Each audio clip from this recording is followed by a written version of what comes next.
Natasha Noel, a native of Mumbai, India, was born in 1993 and raised by a single mother who suffered from severe depression.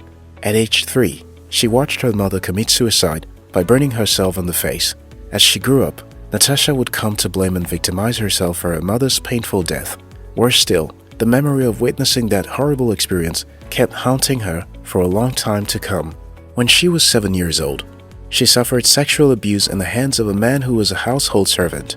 To add salt to injury, the man's mother didn't see anything wrong with her son's action. Instead, she advised Natasha to run away with and get married to her abuser.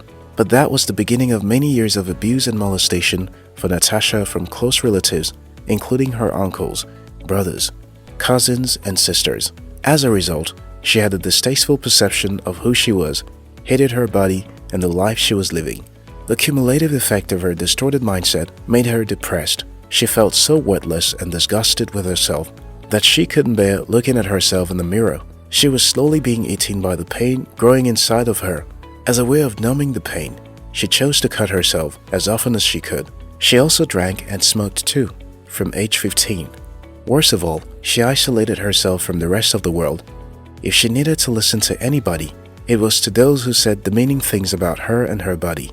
Consequently, she rejected good compliments about her from well-meaning people and never thought herself to be worth loving by anyone. This feeling of fear, loneliness, worthless, and emptiness continued to plague Natasha until she hit 17.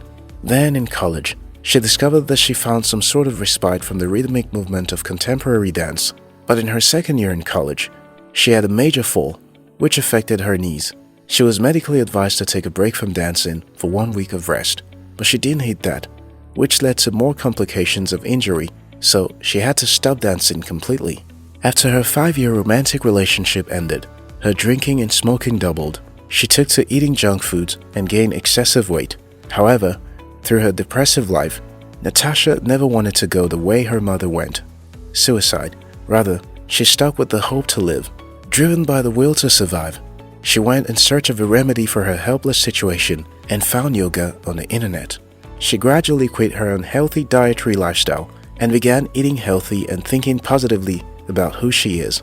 She mostly taught herself at the beginning before enrolling for a 3-month course in the Yoga Institute to acquire a certificate as a professional coach. Today, Natasha Noel is a mental health coach, in addition to being a yoga instructor whose unbelievable poses at unexpected places, which she posts on her Instagram page, inspire a lot of people, especially those struggling with their mental health, to live positively for who they are, flaws and all, and not for what people think them to be. Life is filled with ups and downs. Embracing this truth takes you a step ahead of the brutal struggle with the feelings of hopelessness in moments of challenges of the past and mistakes made. Roy T. Bennett said, "If you want to be happy, do not dwell on the past. Do not worry about the future. Focus on living fully in the present. Of a truth, there's nothing about the past you can change. It's gone. Tomorrow is not guaranteed. Today is the best day to live." Mandy Hill urged, "Hope for love, pray for love, wish for love, dream for love, but don't put your life on hold waiting for love." It's good that you have desires you wish to fulfill. They may even happen overnight, but before they happen, continue living with your whole heart. Richie Norton added, "Intentional living is the art of making our own choices before others' choices make us. It's the choice you make that you should live by. Let others choose theirs."